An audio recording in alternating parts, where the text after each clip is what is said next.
제가 한번 기도하겠습니다. 하나님, 어느 것 하나 주께 감사하지 않을 것이 없습니다. 때로 몸이 아픈 것도 그 아픈 시간을 통해서 하나님을 더 깊이 만나는 것을 경험합니다. 때로 우리에게 고통과 어려움이 올 때에 하나님을 더 간절히 찾을 수 있어서 또한 감사합니다. 때로는 인생의 위기가 우리로 하여금 더 성숙해 하나님이 인도하시기에 그 또한 감사합니다. 그 외에도 하나님 우리에게 성취하게 하시고 우리의 꿈을 이루게 하시고 우리에게 소망하는 것들을 갖게 하신 것으로 인해 더 큰 감사 하나님 앞에 올려드립니다. 그보다 더 큰 것이 우리를 위해 십자가에 달려 죽으시고 생명 주신 우리 주님의 그 큰 사랑이 여전히 우리 안에 있다는 것이 주님 감사의 제목입니다. 주님, 날마다 우리 모든 좋은 가족 식구들이 감사의 인생이 되게 하옵시고 어린아이로부터 노년에 이르기까지 감사를 잃어버리지 않도록 주님 도와주옵소서. 이번 한 주간 그 감사가 더욱더 숙성되어서 하나님 앞에 더 진심 어린 감사를 하나님 앞에 올려드리기를 소망합니다. 주님 도와주옵소서. 예수님 이름으로 기도합니다. 아멘. 네. 이 시간 우리 함께 하나님의 말씀 대하겠습니다. 고린도전서 14장 26절로 40절까지 말씀입니다. 고린도전서 14장 26절로 40절의 말씀, 우리 함께 말씀을 보도록 그렇게 하겠습니다. 우리 교독에서 우리 말씀을 함께 읽겠습니다. 26절을 제가 먼저 보겠습니다. 그런즉 형제들아 어찌할까? 너희가 모일 때 각각 찬송시도 있으며 가르치는 말씀도 있으며 계시도 있으며 방언도 있으며 통역함도 있나니 모든 것을 덕을 세우기 위하여 하라.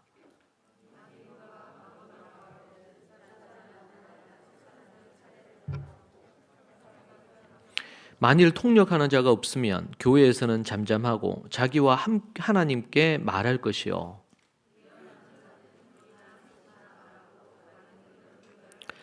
만일 곁에 앉아 있는 다른 이에게 계시가 있으면 먼저 하던 자는 잠잠할지니라.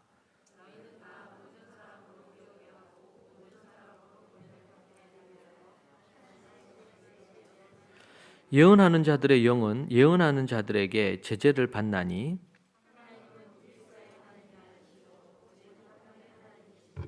여자는 교회에서 잠잠하라. 그들에게는 말하는 것을 허락함이 없나니 율법에 이른 것 같이 오직 복종할 것이요.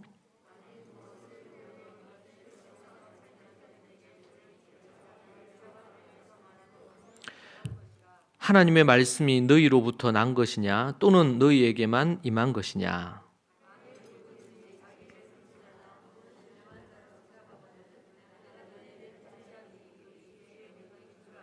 만일 누구든지 알지 못하면 그는 알지 못한 자니라.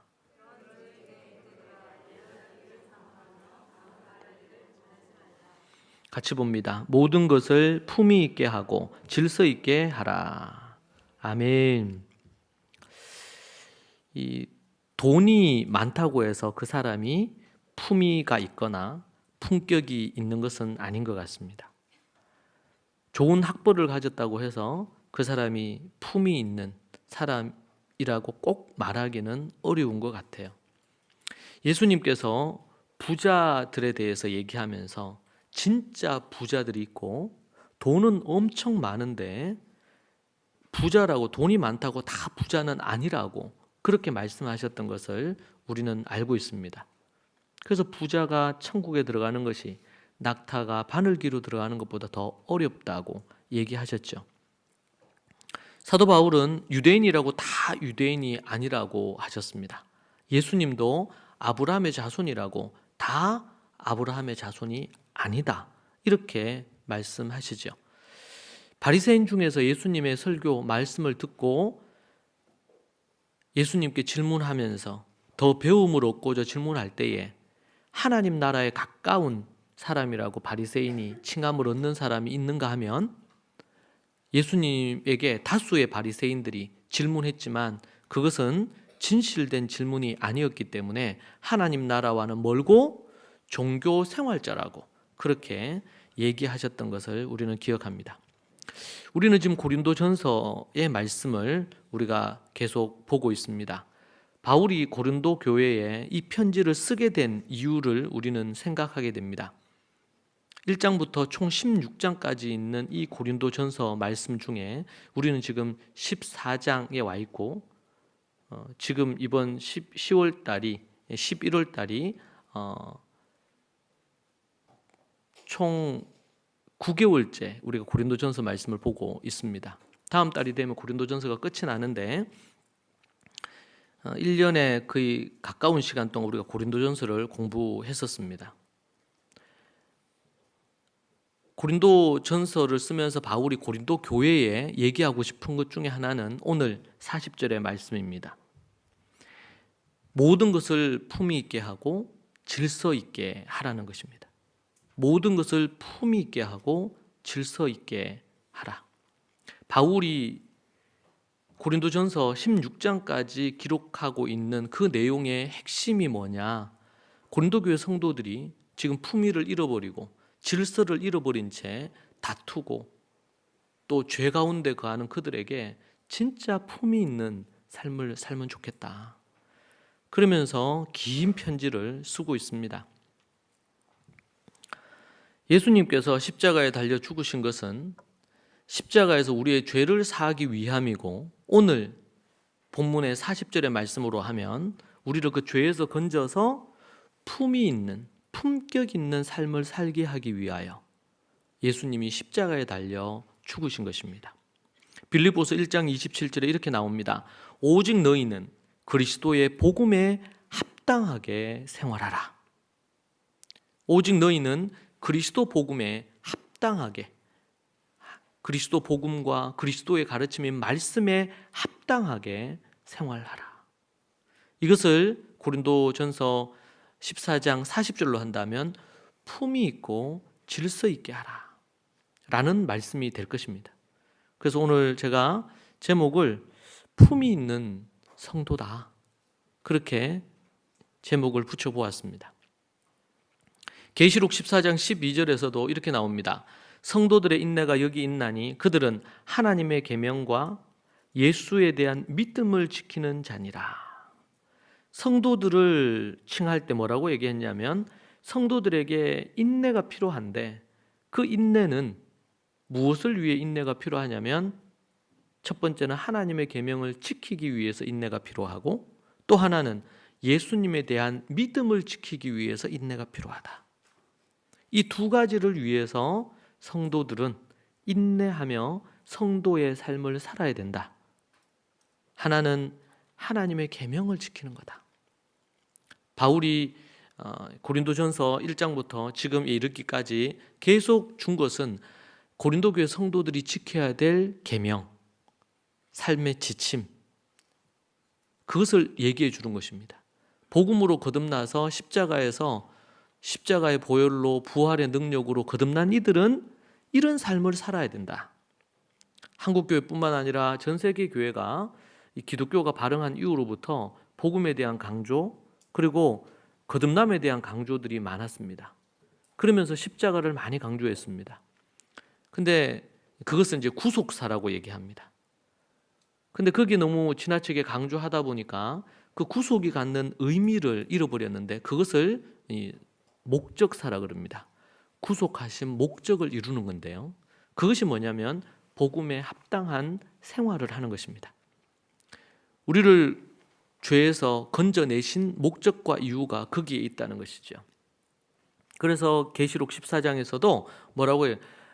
성도들의 인내, 마지막 종말의 때 성도들이 인내해야 되는데 어떤 인내가 필요하냐라고 할 때 하나님의 계명을 지키기 위한 인내가 필요하고 또 하나는 예수님을 믿는 믿음을 지키는 것에 인내가 필요하다.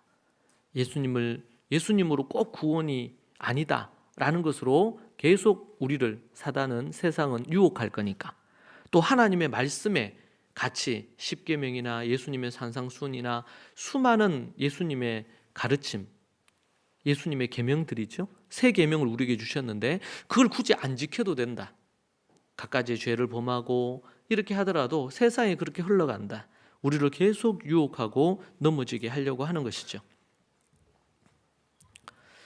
오늘 말씀에 품이 있고 질서 있다고 이렇게 표현하는데, 품이 있다는 것의 의미를 그럼 좀 더 살펴보면은요, 헬라어로 유스케모노스라고 합니다. 이 품이라는 단어가, 이게 예의가 바르다, 또 잘 어울린다, 사람들과, 또 뭔가 알맞다, 적합하다, 그리고 정직하다라는 의미를 갖고 있어요. 그래서 예의 바르게, 어울리게, 알맞게, 정직하게 라는 사전적인 뜻이 있습니다.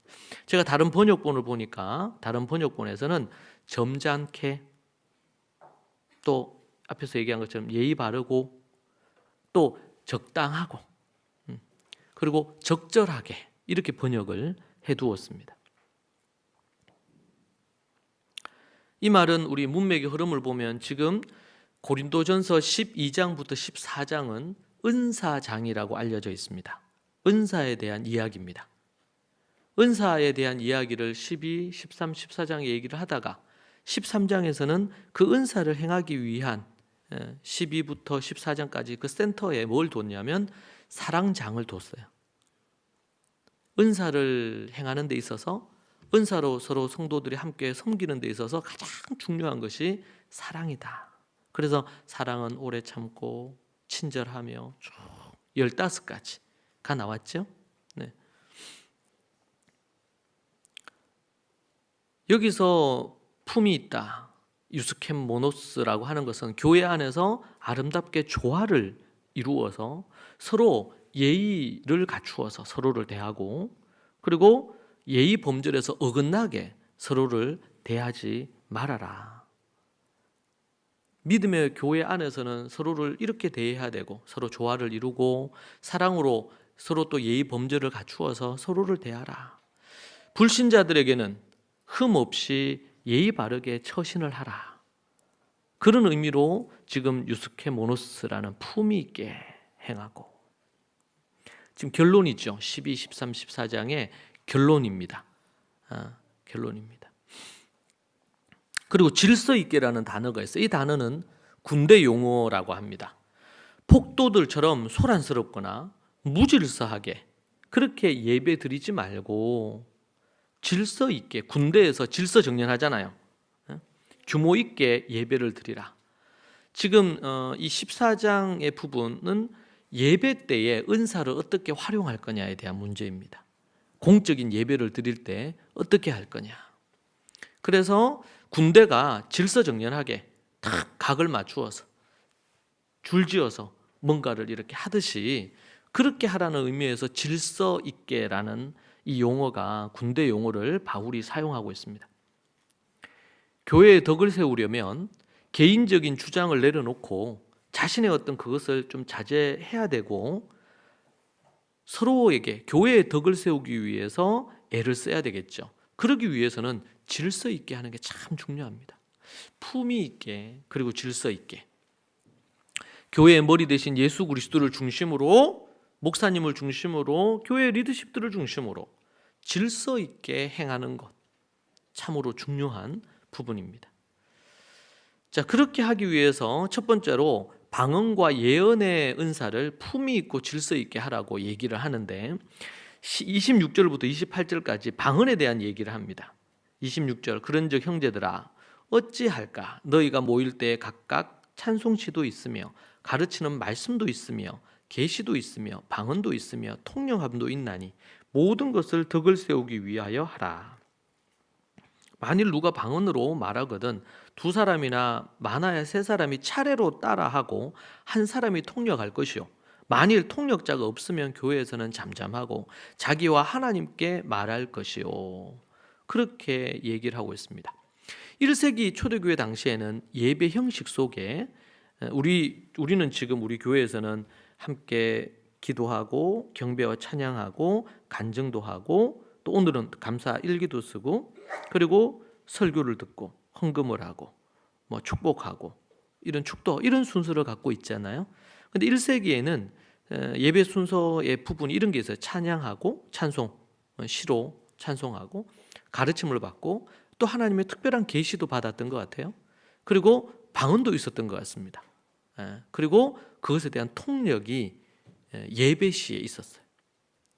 그래서 찬송이라 그럴 때 구약의 시편이나 아니면은 자신들이 스스로 작시한 것을 함께 부르고 또 시편을 서로 교독하며 읽음으로, 오늘 우리는 고린도전서의 말씀을 읽었는데 그렇게 하는 것으로 예배의 순서가 이루어졌습니다.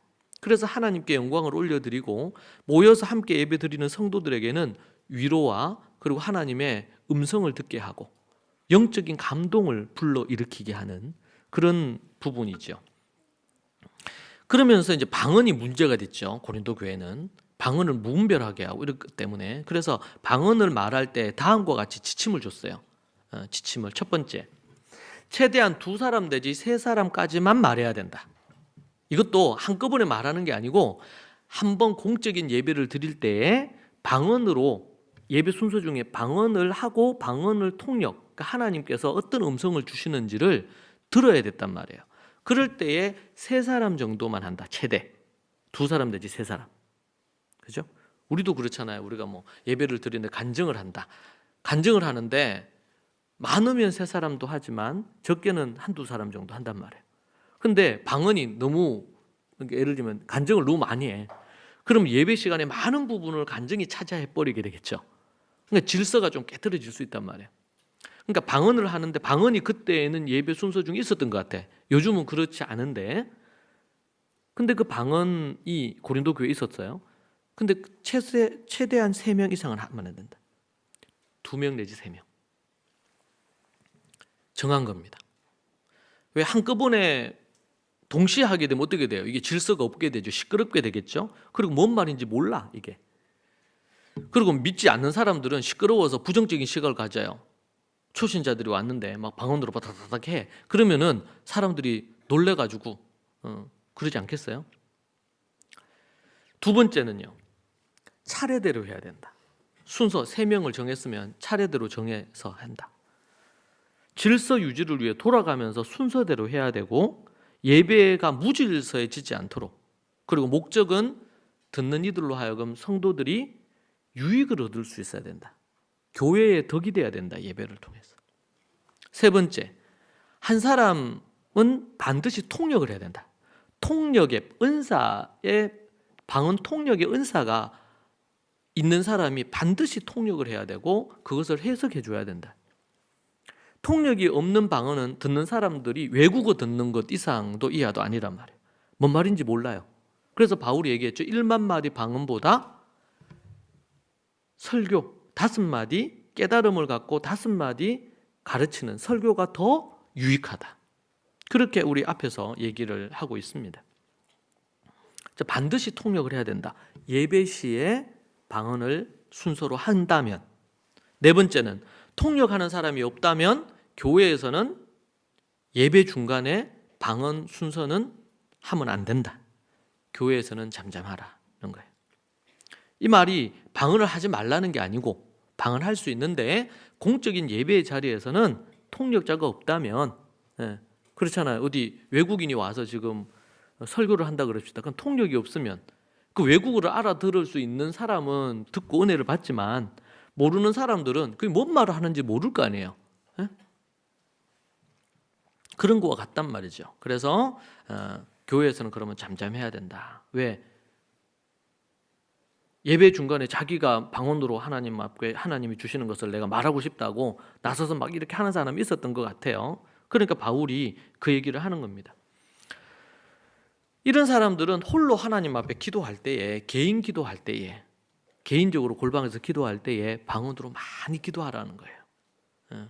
그리고 자기가 어떤 방언을 하는데 이 방언이 어떤 의미인지를 통역하는 자가 있도록 하는 게 좋다. 그렇게 얘기를 하는 것입니다. 이 4가지 원칙을 예배 때 방언과 관련된 원칙을 주고 있습니다. 그러니까 절제 없이 방언함으로 다른 이들에게 해를 끼치거나 예배에 해가 되면 안 된다. 덕이 되도록 해라. 그렇게 얘기를 하는 겁니다. 자, 방언과 더불어서 방언이 매우 중요한 이슈였죠. 지금 고린도 교회가 방언하는 사람이 최고라 그러고, 방언하는 사람들은 한국에도 그런 적이 있었죠. 방언 못하면 구원받은 게 아닌 것 같단 말이에요. 예? 한창 그런 붐이 있을 때 방언을 반드시 해야 된다.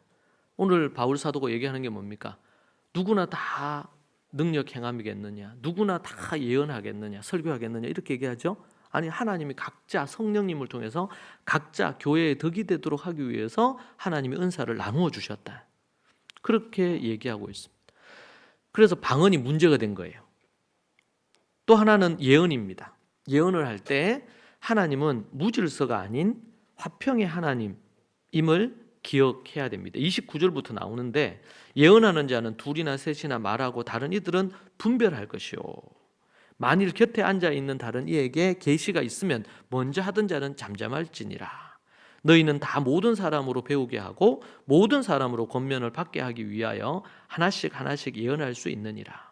예언하는 자들의 영은 예언하는 자들에게 제재를 받나니 하나님은 무질서의 하나님이 아니시요 오직 화평의 하나님이시니라.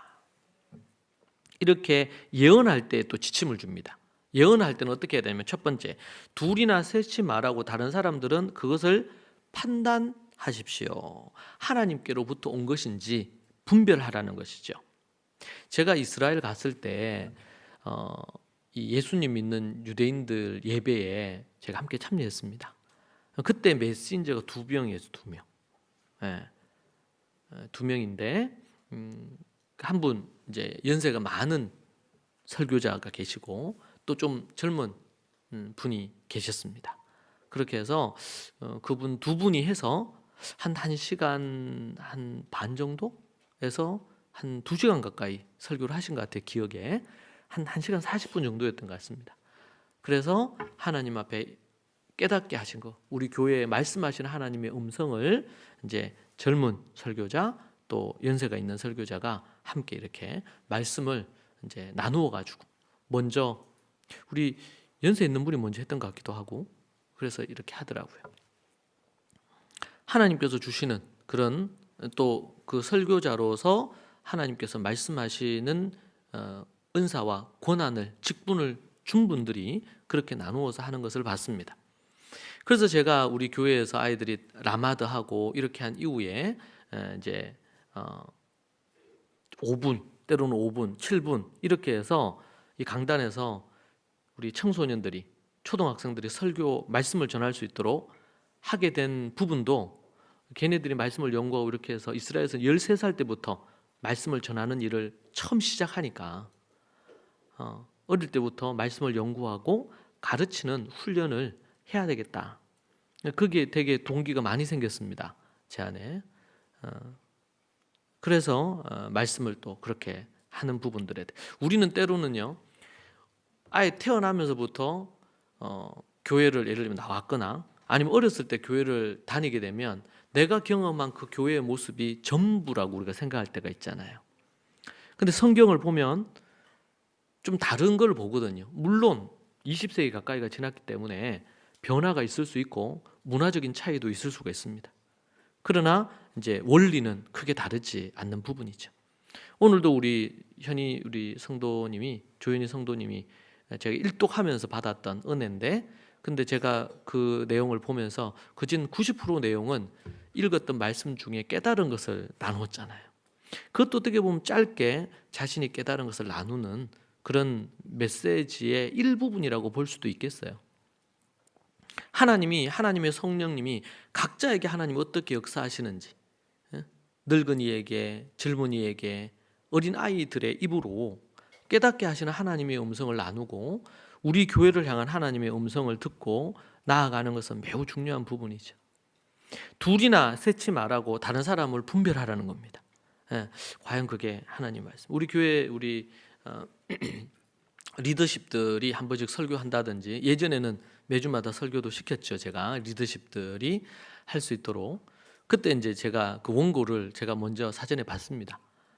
말씀 원고를 쓴 거를 저한테 보내면 신학적으로나 혹시 혹여 잘못 성경을 해석하거나 이해한 것이 없나 이제 그것을 검토하기 위한 거였죠. 분별하는 겁니다. 판단한다는 이 말이 분별한다는 겁니다. 데살로니가 성도들도 그랬죠. 바울이 하나님 말씀을 전했는데 그 말씀이 과연 진짜 하나님께서 말씀하는 음성인지 점검을 했다고 돼 있어요. 점검을 했다. 요즘은 뭐 유튜브도 너무나 발달하고 SNS 너무 발달하고 이렇게 해가지고 최근에도 제가 한 분 말씀, 똑같은 분인데 한 분 말씀 설교를 어떻게 우연찮게 적게 되었어요. 간증처럼 그 목사님, 요즘 최근에 뜨는 목사님이시더라고요. 근데 너무 감동이 됐습니다. 그래서 그분에 대한, 그럼 저는 그분 잘 모르는데 감동이 됐습니다. 근데 또 그분이 짧게 어떤 부분 한 거를 짤처럼 도는 어떤 메시지가 있는 어떤 주제를 갖고 설교한 부분인데 제가 그걸 보면서 되게 또 의구심을 가졌습니다. 왜냐면은 이 성경의 그 말씀의 원리에서 좀 동떨어진 해석을 하시더라고요. 그래서 제가 그걸 보면서 거기다가 제가 글을 하나 남겼죠. 이건 잘못된 해석입니다. 그럼 정중하게 제가 수만 명이 그걸 보고 있고 댓글도 긍정적인 게 많지만 제가 보기에 정중하게 제가 거기다 글을 하나 썼습니다. 근데 이제 제가 좀 고민이 되는 것은 목사로서 요즘 워낙 이런 게 발달이 많이 돼 있잖아요. 그러니까 우리 교회 성도들도 그분이 유명하니까 그분 메시지를 들을 수도 있잖아요. 근데 이제 이런 시대가 되면 될수록 더 중요한 것은 성도 개개인이 역량이 올라가야 됩니다. 그래서 이걸 분별할 수 있어야 돼요. 심지어 목사인 저의 설교를 들으면서도 이 설교가 정말 성경적으로 맞는 말씀인지 하나님이 주시는 음성이 맞는 건지 이것을 생각을 하고 듣고 기도하면서 이것을 묵상을 하고 혹 궁금한 게 있으면 어떻게 해야 될까요? 궁금한 게 있으면 궁금하면 어떻게 될까요? 반드시 물어야지. 반드시. 공부 못하는 사람의 특징이 뭐냐면 모르는데도 그냥 넘어가는 겁니다. 아는 것처럼. 모르면 반드시 물어야 돼요. 제가 이제 대학원에서도 그렇고 또 미국에서도 이제 수업학원 이렇게 할 때 수업 시간에 수업 끝나고 나서는 잘 안 물었는데 수업 시간에 꼭 뒷부분에 되면 물었습니다. 궁금한 게 있잖아요. 물론 내가 거기에 관련된 사전 지식이 부족해서 궁금할 수도 있는데 강의를 듣다 보면 설교를 듣다 보면 궁금한 게 있잖아요. 그러면 반드시 제가 늘 강조를 하는데도 여러분들이 잘 안 해. 메모를 했다가 좀 물으세요. 안 그러고 나중에 뭐 이렇게 얘기하다 보면 엉뚱한 얘기를 해. 똑같은 설교를 듣고도 제대로 이해를 한 사람이 있는가 하면 어떤 사람은 좀 잘못 이해하는 사람도 있어요. 자기 입장에서 주관적으로 해석해서. 그럴 때는 물어야 된다. 우리 리더들한테도 물으시고 안 되면 언제라도 24시간 카톡이 저한테 열려 있으니까 언제라도 물으면 거기에 대해서 종종 묻는 분들이 있어요. 목사님 그렇게 말씀해 주셨는데 제가 이런 부분 궁금한데 물어요. 그럼 거기에 대해서 답변을 합니다. 또 저도 그 질문에 대해서 바로 즉답하기 어려운 주제도 있을 수 있겠죠. 그러면 거기에 대해서 제가 또 공부하고 자료를 찾아보고 답을 해드릴 수 있겠죠. 여러분 교회는 교회는 두 가지 기능이 있다 그랬죠. 하나는 예배하는 기능입니다. 이 구약에서는 제사 기능입니다. 희생제물을 바쳐가지고 제사하는 이거를 구약에서는 제사라 그랬고 신약에서는 그것을 예배라고 얘기합니다. 물론 구약에서도 예배는 있었지만 희생 제사의 제물을 드리는 예배입니다. 예배. 그런데 그것은 우리 예수님이 십자가 달려 죽으심으로 완성을 하셨습니다. 더 이상 피해 제사는 필요하지 않고 예수님의 제사하심으로 이미 완성이 됐어요. 한 번 드리심으로. 그리고 또 교회 안에 또 한 가지가 있었죠. 교회 안의 특징, 그 교회 기능 중에 하나가 그것은 뭐냐면 학교의 기능입니다. 성경을 연구하고 공부하는 기능이에요. 성경을 연구하고 공부하는 기능. 그것이 유치부터 시작해서 우리 요즘도 평생교육이라는 개념이 있는데 이스라엘에서는 이미 1세기 우리 초대교회에서는 유아부터 시작해서 백발의 노인이 이르기까지 평생 공부를 해야 되거든요. 첫 번째 공부해야 될 게 성경을 공부하는 겁니다. 성경. 그러니까 교회는 학교입니다.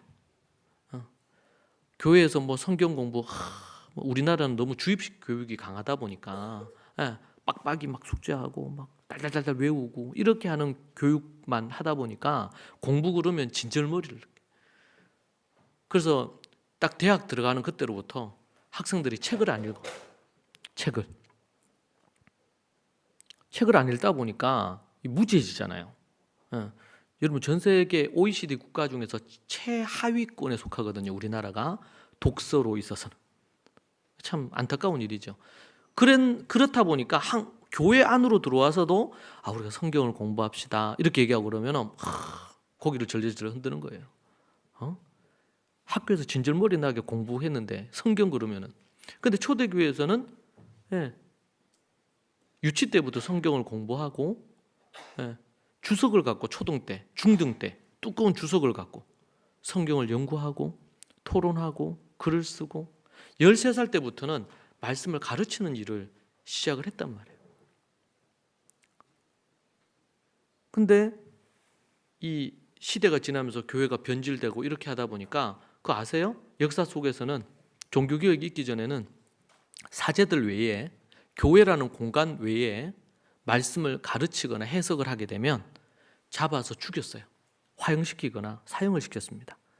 가정에서 부모가 자녀들에게 말씀을 못 가르쳤어요. 1세기에는 당연한 일이었는데 종교개혁이 있기 전에는 못 가르쳐서 그러면 잡아서 죽였어요. 왜? 사제들만 해석하고 가르칠 수 있는 권한이 있다고 한 거예요. 타락한 것이죠. 그러니까 종교개혁이 참 의미가 있어요. 모든 나라의 언어로 성경이 해석돼야 되고 모든 사람이 성경을 읽고 묵상하고 연구해야 된다. 그래서 종교개혁을 일으켰던 마틴 루터가 9월 성경을 처음 만재 독일어로 처음 성경을 번역해. 이게 첫 다른 나라 언어로 번역한 거거든요. 이게 참으로 안타까운 일인데, 그러니까 16세기 돼서 그 일이 일어났으니까요. 여전히 지금 종교개혁 이후에도 성경을 연구하거나 가르치는 일은 목사나 신학자들만 한다고 하는 것이 팽배했죠. 이것이 한국교회를 아니면 세계교회를 무너뜨리는 이유고, 유럽으로부터 각종 왜곡된 이런 가르침과 이런 것들이 이루어지게 된 이유기도 합니다. 유럽 교회가 다 무너지지 않았습니까? 크리스찬 인구가 3%가 안 된다 그러니까.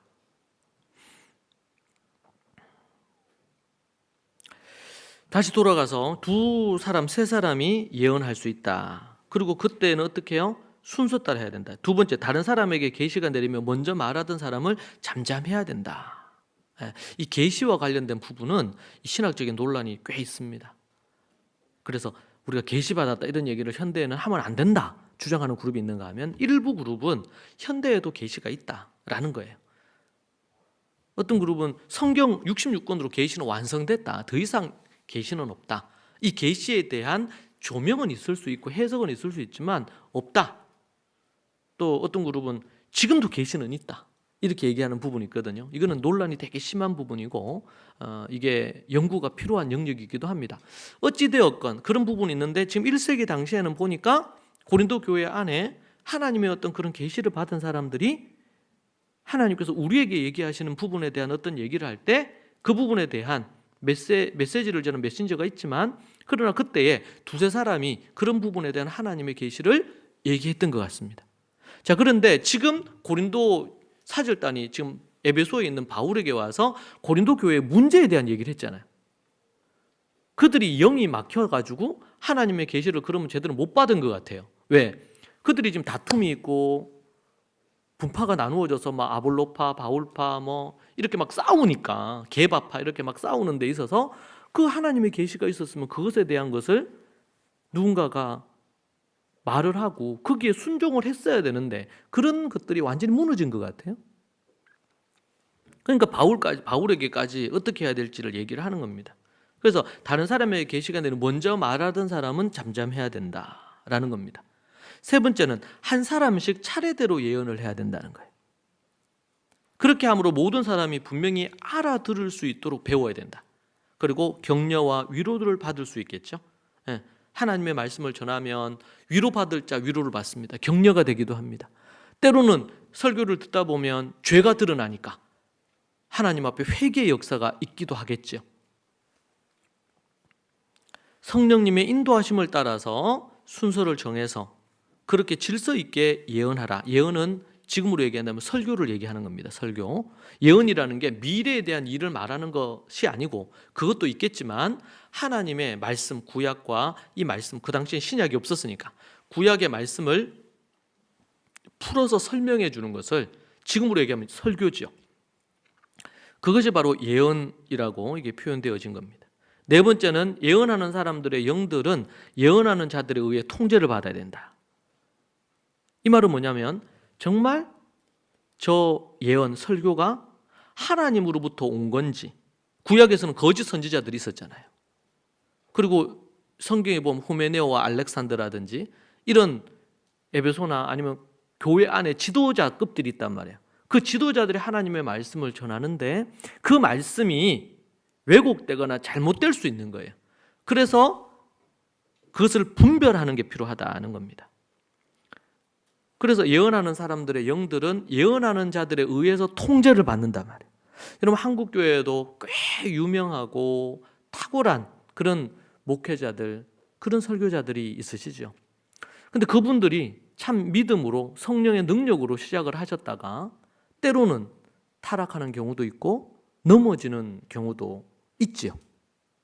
그러나 그분들이 하나님의 말씀을 전할 때에 그러면 그분들이 전했던 모든 것이 다 잘못된 거냐? 그렇지는 않습니다. 다윗 같은 경우에도 살인하고 간음했잖아요. 그런데 그가 시편을 썼죠. 만약에 그가 지금으로 얘기하면 성폭행을 했죠. 성폭행. 그리고 살인을 저질렀잖아요. 자기가 직접 저지른 건 아니지만 자기가 갖고 있는 권력을 이용해가지고 누군가에 의해서 우리아를 죽이도록 만든 거 아닙니까? 그리고 그걸 은폐하려고 했죠. 아이가 태어날 때까지 꽤 긴 시간 동안 그걸 은폐를 하려고 했습니다. 그죠? 지금으로 얘기한다면 신문에 헤드라인으로 나올 겁니다. 그는 왕이었잖아요. 왕. 그리고 하나님의 마음에 합했던 사람이고. 제가 예전에 한번 몇 년 전이죠. 2018년도였던 것 같은데 어느 미국의 유명한 교회 목사님이 의혹을 받는 거예요. 성추행을 했다는 의혹을 받았어요. 근데 그게 이제 드러나고 그 부분에 대한 거가 이제 해결이 안 된 거예요. 이게 이제 그러면은 이게 뭐 교회 자체적으로 위원회를 구성해서 이것에 대한 것을 조사를 하든지 아니면은 법적인 부분에 있어서 세상 법정에서 이 부분을 다루든지 이런 걸 해야 될 거 아닙니까? 그런데 그런 부분에 대한 의혹이 나온 거 있고 나서 며칠 안 돼서 한국의 유명한 출판사에서 그분 책을 낸 거예요. 그 전에. 근데 공식적으로 선언을 한 거예요. 그분 책과 관련된 거를 다 회수하고 더 이상 판매하지 않겠다. 의혹이 있어서 발빠르게 움직인 듯 보이는데 제가 볼 때는 적합했나 그게? 이런 생각이 들거든요.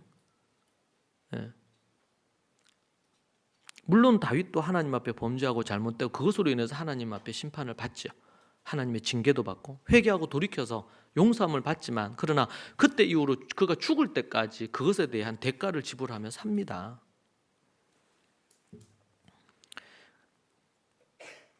심지어 다윗도 하나님의 마음에 합했던 다윗도 과연 그것이 하나님께로부터 왔는지 분별이 필요하고 바울도 하나님 말씀 전할 때에 그 말씀이 정말 하나님의 말씀인지 원하시는 건지를 분별했던 것처럼 교회에서는 그 하나님의 말씀이 전해질 때에 궁금한 것은 묻고 필요하다면 그 관련돼서 토론도 하고 물론 예의와 질서가 있어야 되겠죠.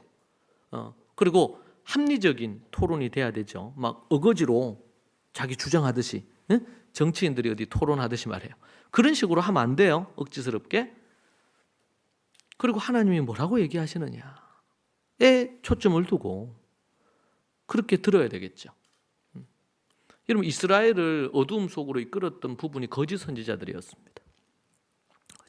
그래서 고난을 많이 받았죠. 이사야도 고난 많이 받으셨고 특별히 예레미야는 눈물의 선지자로 감옥에 갇히고 죽을 고비를 많이 넘겼죠. 왜? 누구에 의해서 그래 됐냐면 지금으로 얘기하면 같은 목사들 때문에. 참 목사가 있고 거짓 목사들이 있는데 거짓 목사들이 대세라. 역사 속에서는 그런 것 같아요.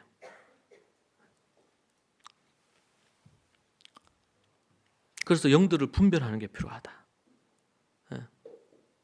이 세상도 동일한 부분이겠죠.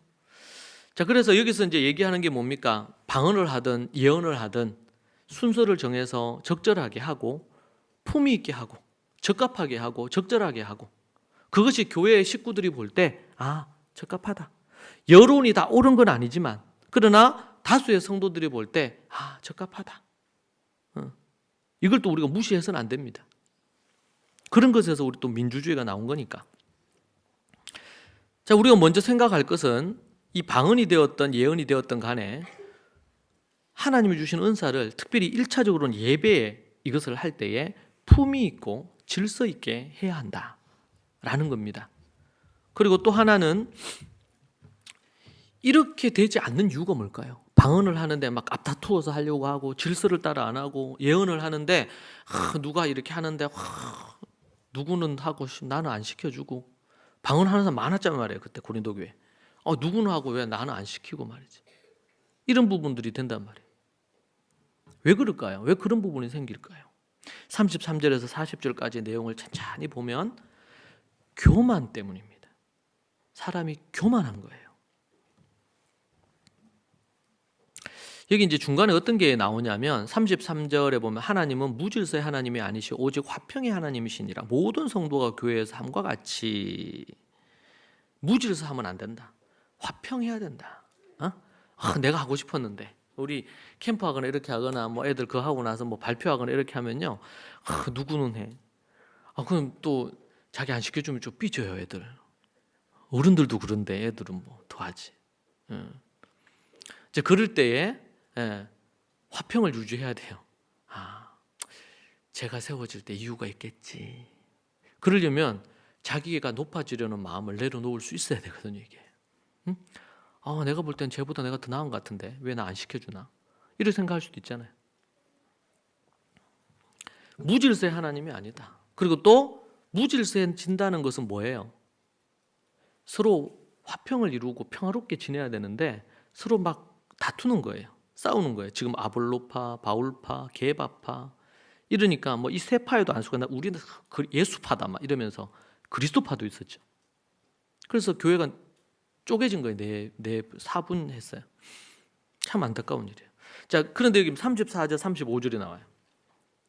유명한 말씀이죠. 우리 여자 성도들만 읽어보시죠. 34절 시작. 여자는 교회에 잠잠하라. 그들에게는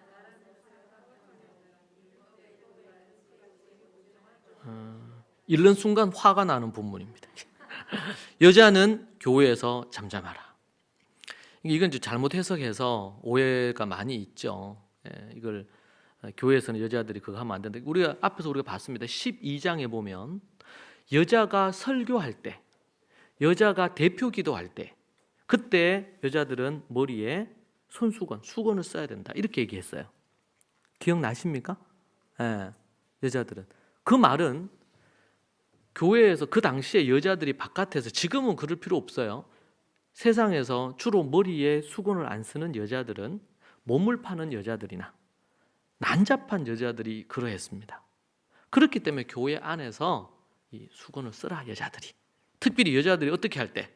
설교할 때 교회 앞에서 성도들 앞에 여자들이 설교를 한 거야. 그죠? 그리고 또 대표 기도할 때 1세기 당시인데, 그래서 여러분 우리가 성경을요 오늘 이 본문처럼 34절처럼 이런 본문 가지고 와서 막 강조해가지고 이렇게 여자는 교회에서 잠잠해야 된다. 입 다물라 여자들은. 이렇게 이제 얘기하는 걸로 해석을 하면 잘못 해석하는 거예요. 그래서 어떤 뭐 요즘 유명한 목사 중에 한 명이 그런 얘기하죠. 여자를 비하하는 이런 발언 하잖아요. 여러분 1세기 당시에 어떻게 보면 지금보다도 훨씬 더 여성들의 인권과 이런 것들을 아주 인정하는, 이제 우리 침례 교단에서도 그렇고 이제 여성 목사 제도가 이루어졌는데 성경적으로 볼 때에 여성 목사들이 많았습니다. 로마서 16장에도 보면 한 도시를 책임지는 여성 지도자가 있었거든요. 지금으로 얘기한다면 목사예요. 지나치게 유교적인 문화 속에서 가부장주의적인 잘못된 이해가 있습니다. 우리가 앞에서 12장에서 이미 본 것처럼 여성들이 설교도 하고 교회에 아주 중요한 역할을 하고 대표 기도도 했습니다. 문제는 머리에 쓰는 문제였지 여성들이 설교하거나 가르치는 일을 막은 일이 없어요. 바울은 그것을 장려했어요. 그죠? 근데 왜 여기서 이 얘기했느냐? 이게 이제 디모데 이런 맥락의 메시지를 딱 한 군데 더 하는데 디모데 전후서 여기 나오거든요. 이 말씀이 유사한 말씀. 이거는 여성들 중에서 여성 지도자들 중에서 영지주의자들 당시 이단들이었죠. 이런 이들의 가르침이 교회 안으로 들어와서 고린도 교회에서도 영향을 주고 있었습니다. 그런 부분에서 이제 많은 학자들이 이 여기에서 얘기하는 것은 앞에서 12장에서는 그렇게 얘기했는데 14장에서는 지금 여자 잠잠하라 그러니까 같은 성경 안에서 편지 안에서 이게 상충이 되잖아요. 그래서 이것은 12장에 얘기하는 것이 기본으로 깔려 있는데 이 본문은 이단적인 영지주의적인 가르침을 가르치는 이러한 여성들에 대한 여성들 중에서 일부가 지도자들 중에 이런 형태의 지도자들이 있었다는 거예요. 그들을 향한 메시지일 거다라고 그렇게 추정을 하고 해석을 합니다. 그리고 어떤 이 사본에는 34절과 35절이 갈로로 처리가 됐거나 아니면은 40절 뒤로 가서 갈로로 처리가 돼 있는 경우들이 있다 그래요. 사본학 연구자들에 의하면. 근데 이게 빠지지 않았던 것은 이 원본에 이게 있었을 것으로 보고 그러나 이 부분이 앞에 12장의 말씀을 연계해서 여성들로 하여금 교회에서 설교도 하면 안 되고 지도자적인 역할을 못하게 하려고 하는 게 아니라는 것이 고린도전서 전체와 그리고 서신서나 아니면 성경 전체를 볼 때의 의미이기 때문에 이 구절을 갖고 교회에서 여자들이 뭔가 잠잠하고 뭐 하면 안 된다 이렇게 하는 부분들에 대한 것은 잘못된 해석이다 라는 것이고, 그리고 극히 그들이 35절에 또 질문이 생깁니다. 배우려거든 집에 가 자기 남편에게 물으라. 이것도 이제 자매들이 열받을 수 있는 부분입니다. 왜 남편에게, 교회 지도자에게 물으라 이렇게 안 하고 왜 남편에게 물으라 했나 라고. 그래서 제가 자료를 쭉 조사를 해보니까 이렇게 얘기한 것은 34절에서 이 여자들이 이렇게 주장하거나 이렇게 하는 것이 극히 상식적인 부분에서의 주장인데 왜곡되게 주장하고 있기 때문에 그것은 교회 지도자까지 올 필요 없이 남편에게 물어도 해결되는 거였기 때문에 그렇다라고 해석하는 것이 좀 더 지배적인 지지받는 해석이에요. 그래서 이 34절 35절에서는 여자들이요 뭐 소위 말해서 그 입 다물라라는 이런 메시지가 아닙니다. 문제가 되는 여성 지도자들에 대한 바울의 아주 강한 책망의 메시지라고 해석을 합니다. 그 부분이 좀 적절하다. 이런 것 좀 주석 몇 개만 봐도 나오거든요. 근데 일부 목회자들이 성경을 연구하지 않는 것 같아요. 왜냐하면 상충되잖아요. 12장과 지금 이 부분이. 그럼 우리가 좀 생각을 해야 되거든요. 왜 12장에서는 그렇게 얘기했는데 이렇게 얘기를 해나 질문해야 될 것이고 그런 부분들이 있습니다. 여러분, 교만이 지금 무질서하게 만들고 품위 있게 신앙생활 못하게 만드는 겁니다. 저는 손흥민 선수 이야기, 아버지 이야기가 되게 감동이 됐습니다. 손정훈 감독이라 그러죠. 이 손정훈 크리스찬인 것 같아요. 그분 책을 제가 읽어봤는데 교회를 다니시는 것 같은데 대외적으로 그거를 이제 그렇게 드러내시지는 않는 것 같아요. 손흥민 선수가 정식 어디 이제 독일의 어느 그 팀에 입단을 하기 전, 정식 멤버가 되기 전 가 멤버로 있을 때 그때 그 리그에서 처음으로 골을 넣었다 그래요. 골을 팍 넣었어요. 그래가지고 너무 흥분됐겠죠. 손흥민 선수도 처음으로 그 골을 넣었으니까. 그 리그, 유럽 리그에서 첫 골을 넣었어. 그러나 아직까지 정식 계약 선수로 돼 있지 않고 가계약 형태로 있었다고 합니다. 그래서 너무 흥분이 되고 막 난리가 났겠죠. 그리고 이제 그쪽에서 그리고 이제 그 다음 날 이제 많은 언론사들이 이 손흥민 선수의 골에 대한 걸로 막 그 기사를 내려고도 하고 막 이렇게 한 거예요. 그리고 거기는 감독도 그렇고 모두가 흥분된 상태였어요. 근데 이 손종훈 감독이 이 아버지가 그런 부분을 했다 그래요. 그때는 정말 가난하고 힘들었대요. 모텔, 여관 같은데 이렇게 하고, 차도 미국도 그렇지만 유럽도 차가 없으면 다닐 수가 없잖아요. 차도 없고. 근데 정말 먼 거리를 걸어서 왔다 갔다 아버지가 아들을 스포트하고, 이 손흥민 선수도 그렇게 지냈는데, 이 가방을 메고 이제 골하고 해서 아버지한테 막 들을 거 생각하고 이제 온 거죠. 왔는데 아버지가 첫 마디가 뭐라고 하냐면 이런 말, 수고했다. 그리고 쉬어라. 이 얘기했대요. 딴 말 안 하고 수고했다, 쉬어라. 그리고는 방으로 들어가서 이제 손흥민 선수 마음에, 제가 이제 송은정 감독 책을 읽고 손흥민 선수가 쓴 책도 있거든요. 그 내가 그 뒤에 읽었어요. 그래서 아버지는 간단하게 그걸 기록해놨고, 손흥민 선수는 그게 되게 인상적이었는지 그 지금 몇 페이지를 그 내용을 썼더라고. 자기는 생각을 한 거예요. 이제 와서 이제 인터넷에 이게 올라갈 거니까 거기에 대한 거를 밤에 늦게까지 그걸 보고 누리다가 잠들려고 이렇게 했는데, 아버지가 방에 들어와서 뭐 했냐면 노트북하고 폰 달라 그랬대요. 그리고 그것을 가지고 그냥 빼앗다시피 해서 가지고 갔대. 쉬어라. 그 아버지의 책에 이런 내용이 나옵니다. 운동선수에게 있어서 교만은 최고의 적이다.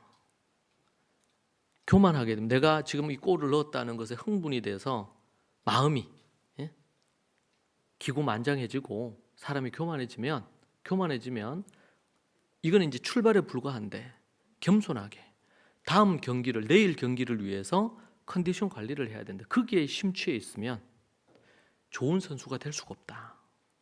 그래서 자기가 그때 노트북하고 이걸 뺏었다는 거예요. 아쉬움은 있죠. 막 이렇게 셀러브레이션 해줄 수 있잖아. 첫 골이니까. 근데 그 아버지가 그렇게 한 걸 제가 곰곰이 생각해 볼 때에 참 의미가 있다. 지금 오늘날의 이 손 선수를 만들게 된 부분에 있어서 그 아버지의 리더십이 아주 많이 회자가 되고 있잖아요. 손 감독이.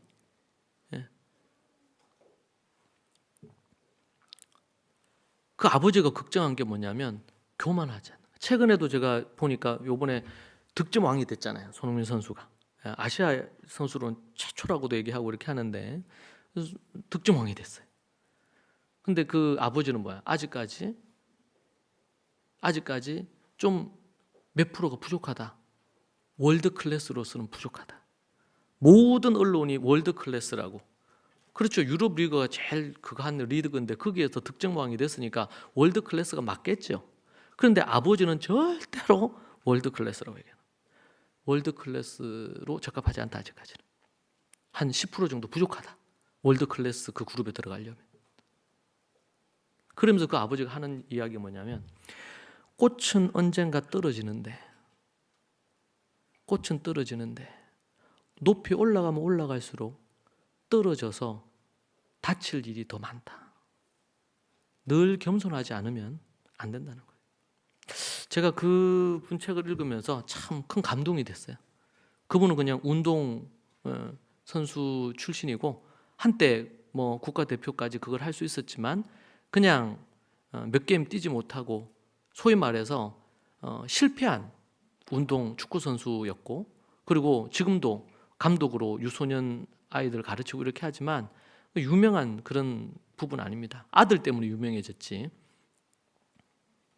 그런데 어릴 때부터 늘 가르쳤던 것이 그런 겸손, 교만해지지 않는 것, 뭔가 좀 그 한다고 자기를 드러내지 않으려고 하는 것. 성경은 잠언 16장 18절에서 우리말 성경에 이렇게 나옵니다. 교만은 파멸의 선봉장이고 거만한 마음은 넘어짐의 앞잡이이다.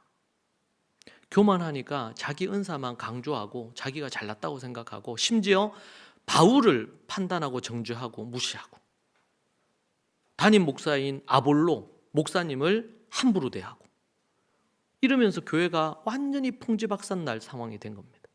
거기에 대해서 사도 바울이 얘기하는 건데, 그렇게 된 이유가 뭐냐? 교만 때문이다. 여러분, 교만하면은 쓰임 받지 못합니다. 교만하면은 무너지는 것입니다. 우리가 어떤 일에 어떤 부분 잘 나가고 있습니까? 교만하지 말아야 됩니다. 겸손해야 됩니다. 고린도 교회의 가장 큰 문제는 교만이었습니다. 내가 뭔가 좀 안다, 잘났다 생각하는 것이죠. 지금 바울의 은사장 12장에서 14장까지의 내용을 얘기하면서 바울의 결론은 품위 있고 질서 있게 해야 된다. 그런데 그렇게 하기 위해서 꼭 필요한 게 뭐다? 겸손이다. 교만하지 않고 자기를 드러내지 않고. 최근에도 우리 학생들, 유니스 학생들 발표했죠. 합창을 하거나 합주를 하거나 뭘 하거나 이렇게 할 때도요, 자기가 드러나지 않도록 서로 맞춰야 됩니다. 그래야지 합주가 됩니다. 안 그러고 막 자기가 한 사람이 두드리게 드러나면 이게 제대로 안 돼요. 교회 생활은 합주와 같고 합장과 같아요. 공적인 예배를 드릴 때 우리는 은사와 관련해서 이제 정리를 해본다면, 첫째는 성령님께서 주신 은사는 그 무엇보다 소중하다. 어떤 은사가 됐든지 간에 12장부터 지금 14장까지 제가 정리합니다. 두 번째, 서로의 은사에 대해서 판단하거나 우열을 따져서는 안 됩니다. 세 번째, 방언이나 예언의 은사에 관해서는 반드시 그 지침을 따라야 된다. 바울이 준 지침을. 네 번째, 은사는 절제와 질서, 화평과 덕세움의 기준으로 해야 된다. 그리고 다섯 번째, 모든 것은 13장에 나온 것처럼 사랑에 근거해서 행해야 된다. 우리 좋은 가족 식구들이, 또 오늘 함께 말씀을 듣는 모든 이들이 품위 있는 성도가 되면 좋겠습니다.